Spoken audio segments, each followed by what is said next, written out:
Hola, buenas tardes amigos del Botiquín. Estamos en una transmisión más desde las oficinas del periódico El Universal.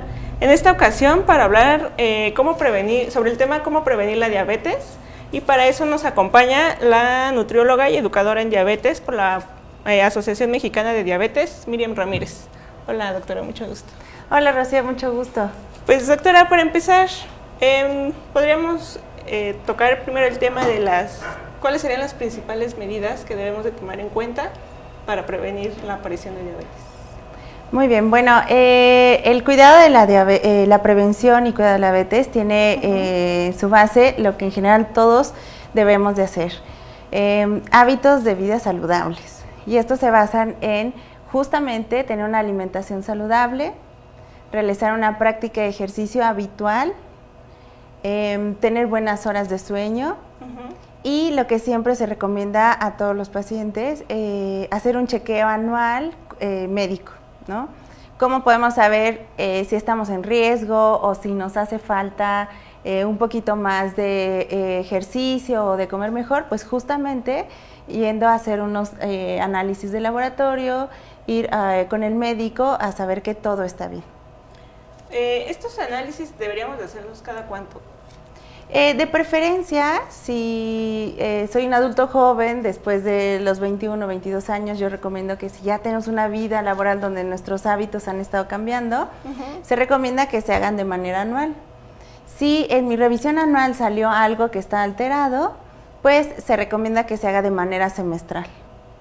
Quiere decir que si yo vi que mi glucosa ya está en el límite o si mi glucosa salió alta, si salió alta, bueno, el médico ya hará un seguimiento más puntual y más cercano, pero si no, de manera semestral. Y además, si yo tengo antecedentes familiares de diabetes, es importante que de manera anual yo haga puntualmente esta revisión. En este sentido, ¿cuál sería el nivel de glucosa adecuado? El nivel de glucosa adecuado que cualquier persona sin diabetes debe tener es de 70 a 99 miligramos. Ese es el rango normal en ayuno. De 100 en adelante, de 100 a 125, yo ya estoy hablando de prediabetes. Y arriba de 126 ya es diabetes. O sea, exacto. Por ejemplo, si una persona tiene sale como resultado un 90 y tantos, 90, 91, ¿está todavía en el margen? Está todavía dentro del rango, pero una recomendación es siempre no estar justo en el límite, ¿no?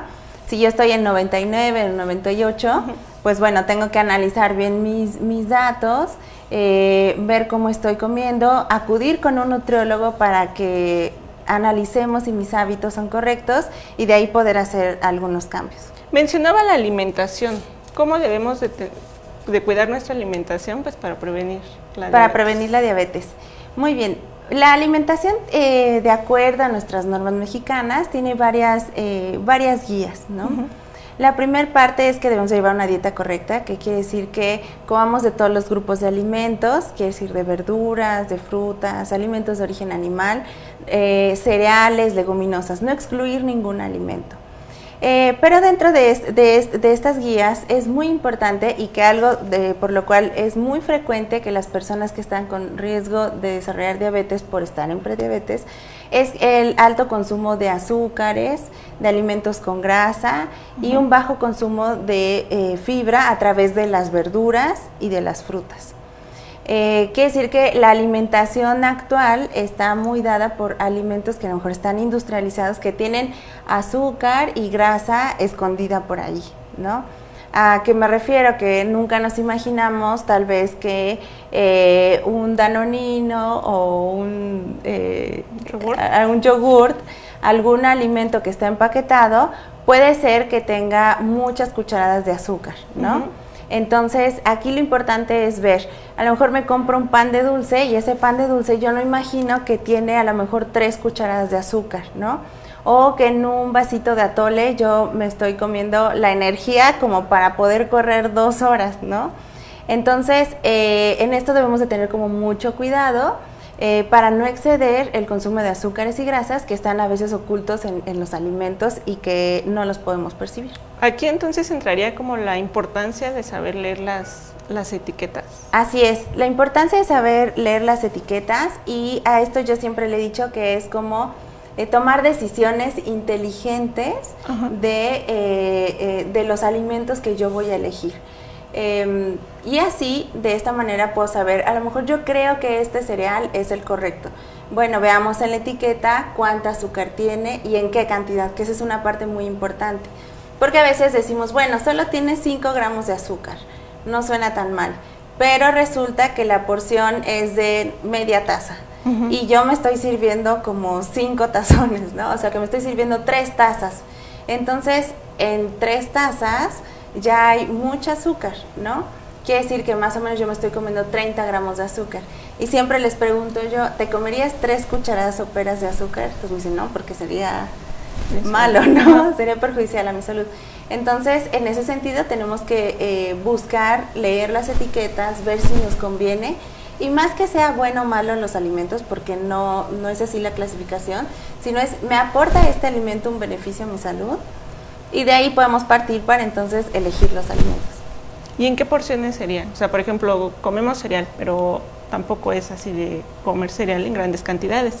O sea, ¿cómo podríamos medir las porciones que debemos de comer? Siempre es importante que la cantidad de porciones está dada por el tipo de actividad física que tenemos, por las actividades que estamos haciendo. Esto está dado entonces por los requerimientos diarios de calorías y de cada uno de los nutrimentos, de proteínas, de grasas y de hidratos de carbono.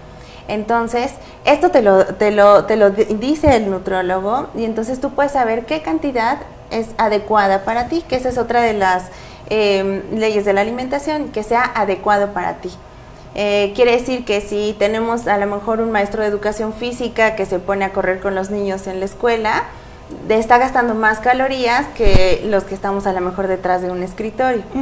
Quiere decir que a lo mejor en porciones podría comer más el que está activo todo el día que el que está más tiempo sentado. Ok, ya hablando de la alimentación, ¿podría haber algún grupo de alimentos que ayuden a prevenir la diabetes? Sí, en cuanto a la diabetes, una de sus principales como metas es que podamos tener un adecuado consumo de fibras. Y las fibras las podemos encontrar de manera muy fácil en las verduras. Y las verduras en este sentido tienen que ser verduras que no siempre sean cocidas, porque las características de la fibra cambian y no están orientadas justamente a la prevención de la diabetes.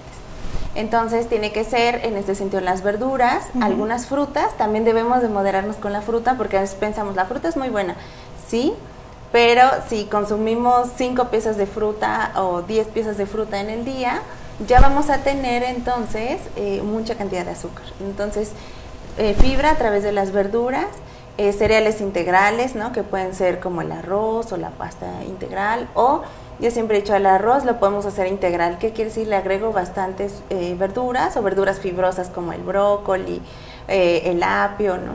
De esa manera podemos hacer una pasta un poco más integral. Tomar suficiente agua, que el agua es compañera de la fibra, para que pueda tener estos efectos preventivos que estamos buscando. ¿Cuántos litros sería lo recomendable de agua? Igual se recomiendan de acuerdo a la etapa de la vida, si los niños pequeños, un adolescente, un adulto, pero en promedio oscila entre 1,5 litros y 2 para los adultos, pero también esta cantidad puede variar. Otro punto que tocaba hacer el ejercicio, o sea, sí. ¿Cuánto tiempo es el recomendado para hacer ejercicio? La recomendación, por lo menos, por así decirlo, mínima, es hacer 150 minutos de actividad física durante la semana. Quiere decir que yo puedo esos 150 minutos distribuirlos a lo largo de los días de la semana, ¿no? No sé, a lo mejor hacemos 60 minutos 3 días y solo un día una caminata breve, o buscar los espacios y los tiempos de acuerdo a cada persona, ¿no? Quiere decir que si yo quiero hacer 3 días y con esos 3 días junto mis 150 minutos, está bien. Lo que sí no es válido es que en un solo día quiera hacer yo mis 150 minutos. Nos preguntan vía redes, Emiliano Guzmán, dice, ¿por qué los mexicanos estamos predispuestos a tener diabetes? Ok. Bueno, es una cuestión genética en la cual justamente esta predisposición genética nos hace a que sea mucho más factible que algún otro tipo de población. Entonces, quiere decir que si yo ya tengo antecedentes familiares de diabetes, el riesgo es más alto. Pero por el simple hecho de ser mexicano, yo ya tengo el riesgo A, ¿no? Si hace un momento comentábamos, si en mi familia no hay nadie con diabetes, pero bueno, yo soy mexicana, entonces, y tengo malos hábitos de salud, muy probablemente yo pueda desarrollar, o sea, tengo un gran riesgo de desarrollar diabetes si continúo con estos malos hábitos durante varios años. Ok. Y bueno, también mencionabas el sueño. ¿Por qué es importante dormir las horas adecuadas? O sea, ¿de qué manera influye para que haya una predisposición a la diabetes? Sí, claro. Ahí hay varios factores. Un principal es el hormonal, tiene que ver con, estamos como ciclados, tenemos nuestro cuerpo ya ciertos ritmos que tenemos que respetar durante la noche. Hay ciertas hormonas que se liberan en mayor cantidad y hay otras que disminuyen. Quiere decir que, por ejemplo, más o menos entre las 2 y las 4 de la mañana, yo tengo una baja de glucosa, pero es algo normal. En alguien que tiene diabetes probablemente sea más acentuado. Pero el asunto es que si yo estoy estos ritmos cambiándolos y desordenándolos, estas partes de la baja de glucosa y que cuando yo ya voy a despertar vuelve a subir mi insulina porque yo ya tengo que estar activo, yo necesito energía, entonces se van modificando y lo que yo hago es que un mecanismo que funciona perfectamente bien lo voy a llegar a descomponer y que va a contribuir justamente a esta parte del mal funcionamiento entre mi insulina, mis células y toda esta regulación de los ciclos. Ahora también hay, esta es una parte como ya más emocional que tiene que ver si yo estoy más tiempo despierto durante la noche haciendo más cosas, es más probable que yo tenga el riesgo de estar consumiendo alimentos y por lo tanto mi consumo calórico ya incrementó y de azúcares especialmente, ¿no? Porque a lo mejor es ahora que yo tengo la hipoglucemia, voy a tener más antojo o el riesgo de consumir cosas dulces, ¿no? Entonces están los factores que son fisiológicos y por otro lado también como los emocionales o de comportamiento si yo continúo despierto. Okay, doctora. Y bueno, también pregunta, Lucía Sagún hace dos preguntas. La primera es verdad que los sustos provocan diabetes? Y si los jugos son malos para los niños por la cantidad de azúcar. De azúcar, ok. La primera parte de los sustos, bueno, es en realidad una creencia que se tiene de hace tiempo, en la cual podemos decir que es un mito, ya que lo que se sabe es que una persona cuando es diagnosticada con diabetes, se sabe que probablemente 5 años atrás ya había estado en este proceso. Quiere decir que ya tuvo prediabetes o ya la tenía, pero su cuerpo logró compensar estas altas de glucosa que no le dieron unos síntomas tan evidentes. Pero en el momento que tuvo un evento, pensemos una catástrofe natural como la tuvimos aquí en la Ciudad de México, como el sismo, y el sismo no fue el culpable, más bien ese evento, cuando nosotros tenemos un impacto muy fuerte, un evento de estrés, lo que sucede es que se liberan ciertas hormonas como el cortisol, que lo que hacen es favorecer que tengamos energía disponible. ¿Qué quiere decir? Aumenta la glucosa y por lo tanto lo que sucede es que desenmascara algo que ya estaba ahí. Quiere decir que a lo mejor una persona que no tiene diabetes solo va a subir algunos puntos la glucosa, pero en la persona que ya vivía con diabetes y no lo sabía, va a aumentar el doble o el triple. Entonces, esos eventos de impacto, emocionales, ¿no? Porque es por el susto, por un enojo, por una catástrofe, solamente destaparon lo que ya estaba ahí. Y entonces ahora sí se hace evidente la diabetes, ¿no?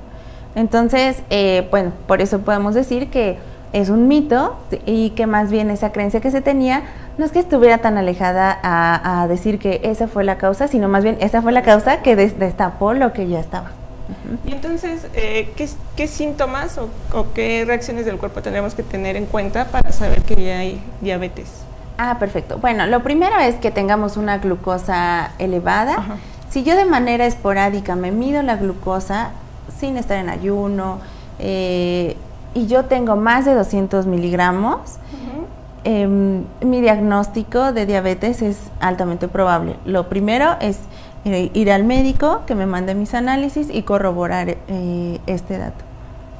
Lo siguiente es que hay varios síntomas, ¿no? El que se llama poliuria, que es que yo voy muchas veces al baño, ¿no? Eso lo sabemos.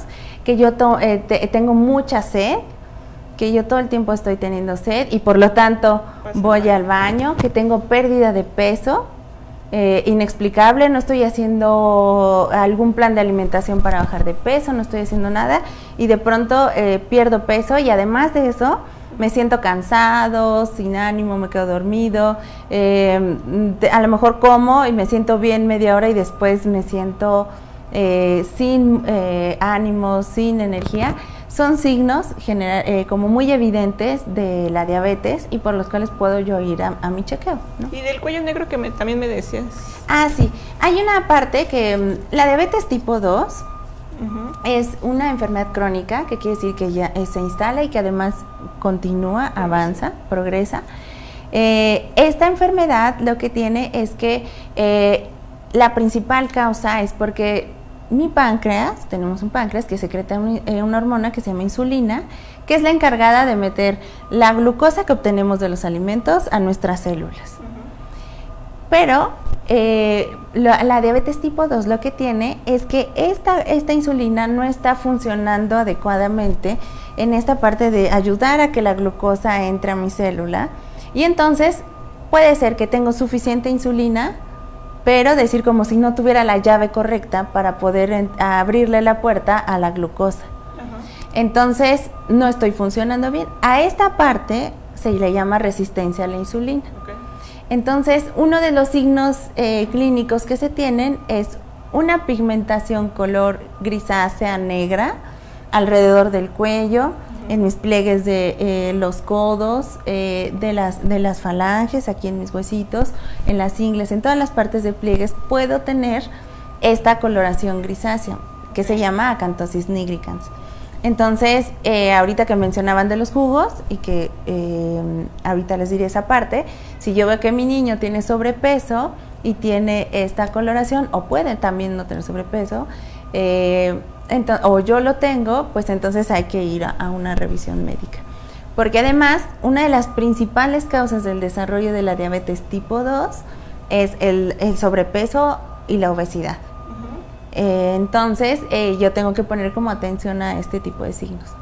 Ok, doctora, y por último, la última pregunta, porque ya nos queda poco tiempo. Nos la hace llegar González Mercedes y dice: mi papá es muy sano y aún así tiene diabetes. O sea, no es tanto como... mi papá es sano y en el pueblo todo es cultivado por ellos mismos. O sea, que no hay nada como de productos, como decía, procesados y demás. Pero entonces podría estar como ligado a la predisposición genética, ¿no? Sí, si ya tenemos una predisposición genética, las posibilidades son mayores, pero también una parte de la nutrición no es solamente como quitar las cosas que a lo mejor ciertamente no nos benefician, pero también nos hace falta agregar, como lo que mencionábamos al inicio de la fibra, el agua, ¿no? Entonces, digo, son casos particulares, pero tendríamos como que analizar por dónde está la falla, pero un principal factor de riesgo es justamente el genético. Y ya la última es: tengo síndrome de colon irritable, no debo comer verduras crudas. ¿Qué comer para ingerir fibra? Ah, ok, bueno, aquí estamos hablando de otro padecimiento que es el colon irritable. Y las verduras no siempre crudas se pueden comer, como en este tipo de situaciones, pero sí se pueden comer crocantes o hacer la combinación de cocidas con algún cereal integral. Esa es una posibilidad, pero también una parte importante es resolver el colon irritable, ¿no? Este padecimiento, si está controlado, nos da algunas libertades con ciertos alimentos, ¿no? Pero se pueden comer las cosas asadas, que también le mantenemos la fibra, el tipo de verdura, y nos puede de la misma manera ayudar. Pues doctora, no sé si quisiera agregar algo más. Creo que quedó pendiente la pregunta de los jugos. Los jugos, ¿no? Creo que solo es los jugos de manera general. El beneficio que nos pueden dar es el aporte de vitaminas, de minerales, porque son si son naturales, hechos con fruta, pero lo principal en esto es que es un concentrado de azúcar muy alto que no nos beneficia ni a los adultos ni a los niños, ¿no? Entonces, darle un concentrado de mucho azúcar a un niño lo que va a hacer es que pues esté con mucha energía mucho tiempo, pero además en esta parte de la prevención de la diabetes lo que estamos haciendo es que suba su glucosa rápidamente y después de manera normal el cuerpo compensa bajando esa glucosa bastante. Entonces justamente estos picos de glucosa son los que en mediano y largo plazo nos pueden generar algún problema como diabetes, ¿no? Ok, doctora. Pues bueno, el tiempo ya se nos terminó y pues los esperamos la siguiente semana en una transmisión más del Botiquín. Muchas gracias. Gracias, Rocío.